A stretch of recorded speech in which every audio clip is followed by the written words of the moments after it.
ఇప్పుడు కేవలం 7,999K up to 10 kgs వరకు బరువు తగ్గి అధిక బరువు నుంచి వచ్చే ప్రధాన సమస్యలను దూరం చేసుకోండి.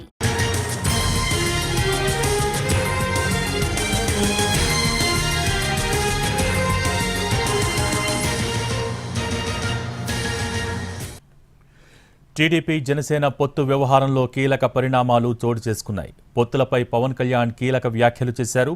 మండపేట, అరకులో చంద్రబాబు టీడీపీ అభ్యర్థులను ప్రకటించడాన్ని తప్పుపట్టారు. పొత్తు ధర్మం ప్రకారం ఏకపక్షంగా అభ్యర్థులను ప్రకటించకూడదని అన్నారు పవన్ కళ్యాణ్. రాజోలు, రాజానగరంలో జనసేన పోటీ చేస్తుందని ప్రకటించారు పవన్. ఎందుకు నేను ఉటంకిస్తున్నానంటే, నిన్న మండపేట, ఇది ప్రత్యేకించి ఎన్నికలకు సంబంధించిన విషయం కాబట్టి మీకు చెప్తా ఉన్నా. మండపేట నుంచి మన నాయకులు చాలామంది వచ్చి చాలా బాధపడిపోతూ ఉన్నారు. మనం పొత్తులో ఉండి మన చంద్రబాబు గారు ఇట్లా అనౌన్స్ చేశారు, మండపేట సీటు మనకి చెప్పాలి కదా అది అంటే, ఖచ్చితంగా అది సరైన విధానంలో చెప్పలేదు. ఖచ్చితంగా అంత మీకు ఏకీపిస్తున్నాను. చాలా ఇబ్బంది పడ్డారు అందరూ. మనకి మండపేట లాంటి నియోజకవర్గంలో పోయినసారే ఒక 18% ఓటు ఉంది. అది ఈ రోజున చాలా బలమైనటువంటి అబౌవ్ 23-28 ఎగ్జాక్ట్ చెప్పండి 28 దాదాపు 26 నుంచి 27 ఒక 10% పెరిగింది పోయిన దానికి ఈసారికి. నేనేం చెప్పానంటే వాళ్ళందరికీ, నేను కేవలం ఒక నియోజకవర్గాన్ని దృష్టిలో పెట్టుకొని మాట్లాడితే నేను నియోజకవర్గపు సంబంధించిన నాయకుడు అవుతాను. నేను బర్డ్ ఐ వ్యూ అంటే అది విహంగ వీక్షణ ఉంటుందా, లేదంటే బర్డ్ ఐ వ్యూ. ఆ బర్డ్ ఐ వ్యూని చూస్తే తప్ప నేను రాష్ట్రాన్ని సంపూర్ణంగా చూడాలి. దాంట్లో భాగంగా ఒకసారి కొన్నిపాటి ఏరియాలో ఇబ్బంది కలగచ్చేమో. పొత్తు ధర్మం ప్రకారం అలా అనౌన్స్ చేయకుండా ఉండాల్సింది. నేను దానికి క్షమాపణలు చెప్తున్నాను. ఖచ్చితంగా నెక్స్ట్ మీటింగ్లో దాని మీద వివరణ ఇచ్చి దాన్ని ఎలా సరిదిద్దాలో సరిదిద్దుతాం అని ఒక మాట ఇచ్చి పంపించాను.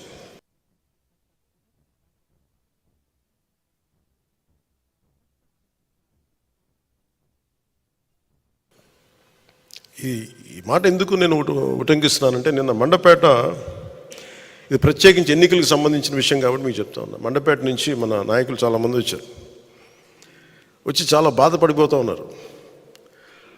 మనం పొత్తులో ఉండి మన చంద్రబాబు గారు ఇట్లా అనౌన్స్ చేశారు, మండపేట సీటు మనకి చెప్పాలి కదా అది అంటే, ఖచ్చితంగా అది సరైన విధానంలో చెప్పలేదు. ఖచ్చితంగా అంత మీకు ఏకీపిస్తున్నాను. చాలా ఇబ్బంది. టీడీపీ జనసేన పొత్తు వ్యవహారంలో కీలక పరిణామాలు చోటు చేసుకున్నాయి. పొత్తులపై పవన్ కళ్యాణ్ కీలక వ్యాఖ్యలు చేశారు. మండపేట, అరకులో చంద్రబాబు టీడీపీ అభ్యర్థులను ప్రకటించడాన్ని తప్పుపట్టారు.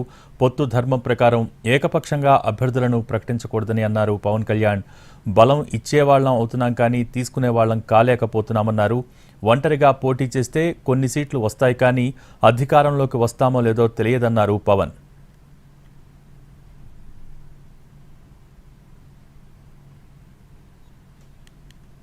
టీడీపీ జనసేన పొత్తు వ్యవహారంలో కీలక పరిణామాలు చోటు చేసుకున్నాయి. పొత్తులపై పవన్ కళ్యాణ్ కీలక వ్యాఖ్యలు చేశారు. దీనికి సంబంధించి పూర్తి డీటెయిల్స్ మా ప్రతినిధి పిఎంఆర్ చంద్రశేఖర్ అందించేందుకు సిద్ధంగా ఉన్నారు. పిఎంఆర్, పవన్ కళ్యాణ్ వ్యాఖ్యల్ని ఏ విధంగా చూడాలి? ఖచ్చితంగా పవన్ కళ్యాణ్ వ్యాఖ్యలను అయితే జనసేన పార్టీని కొంత ఇబ్బందికరమైన పరిణామాల్లోకి నెట్టే విధంగానే ఈ టీడీపీ వ్యవహరిస్తోందన్న భావన అయితే పవన్ కళ్యాణ్ మాటల్లో కనిపిస్తుందని చెప్పొచ్చు. ప్రధానంగా చూసుకుంటుంటే ఇటీవల జరిగిన పరిణామాల్లో భాగంగా చంద్రబాబు నాయుడు కదలరా సభలు నిర్వహిస్తున్నారు. ప్రతి సభలోనూ అక్కడ లోకల్ ఇష్యూస్ మాట్లాడటంతో పాటుగా 1-2 చోట్ల మాత్రం కొన్ని అభ్యర్థుల్ని ప్రకటించిన పరిస్థితి కనిపిస్తుంది. సో దాంట్లో భాగంగా మండపేట అభ్యర్థిని, మండపేట నియోజకవర్గం నుంచి టీడీపీ పోటీ చేస్తుందని అభ్యర్థిని ప్రకటించిన పరిస్థితి. మరొకవైపు ఇక్కడ అరకు నియోజకవర్గంలో కూడా దొన్నుదొర అభ్యర్థిని ప్రకటించిన పరిస్థితి కనిపిస్తుంది. సో ఈ నేపథ్యంలో ఈ వ్యవహారానికి సంబంధించి అటు జనసేనలో ఎవరైతే అభ్యర్థులు రేసులో ఉన్నారో ఆ ప్రాంతాల్లో, ఆ వ్యవహారాల్లో కొంత స్థానిక జనసేన నేతల నుంచి కొన్ని అభ్యంతరాలు కావచ్చు, కొంత ఒత్తిడి జనసేన అధిష్టానం మేరకు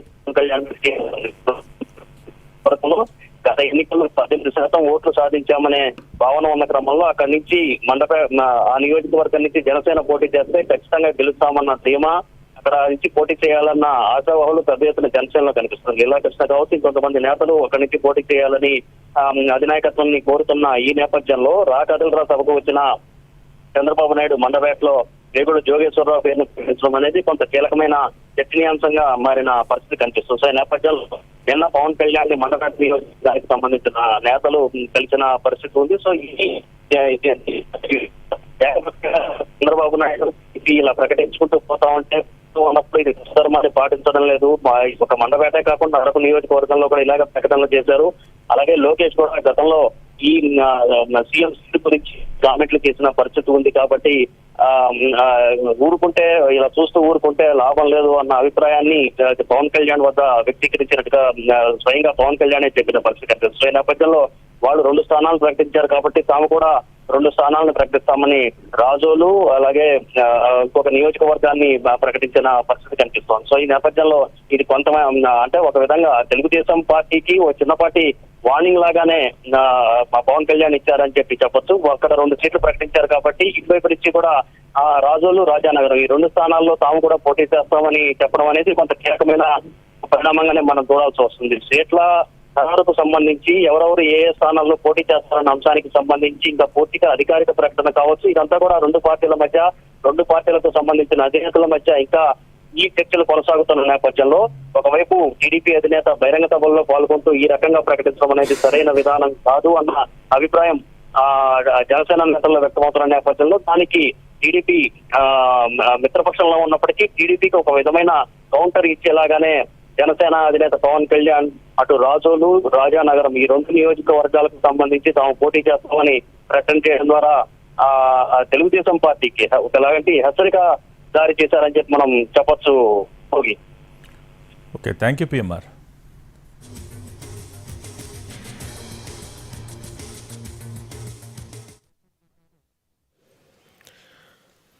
అలాగే వాళ్ళు అన్నది కూడా ఏంటంటే మన నాయకులు కూడా ఇప్పటికీ 2 సీట్లు అనౌన్స్ చేశారు.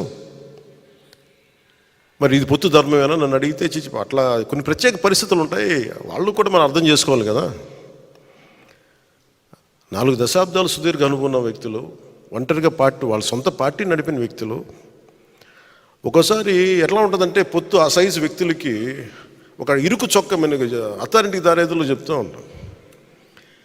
ఒక బలమైన వ్యక్తికి సరిపోయిన కోటేస్తే కొంచెం ఇరుగ్గా ఉంటుంది కదా, టైట్గా ఉంటుంది. అలాగే ఒకసారి పొత్తు ఆ స్థాయి నాయకులకి చాలా ఇబ్బందిగా ఉంటుంది ఒక్కోసారి. కానీ వాస్తవాలు వేరుంటాయి, క్షేత్రస్థాయి పరిస్థితులు వేరుగా ఉంటాయి. అందుకని ఒక్కోసారి అనుభవం ఇటు ఒక్కోసారి గబుక్కుని ఒక మాట అన్నిస్తుంది.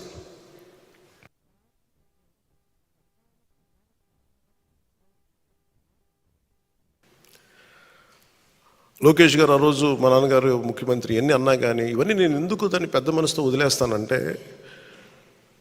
ఒక పార్టీని 3 దశాబ్దాలు నడిపి 3 సార్లు ముఖ్యమంత్రులుగా ఉండి అలాంటి కుటుంబం నుంచి వచ్చిన వ్యక్తులు సహజంగా గబుక్కుని ఒక మాట వచ్చేస్తుంది.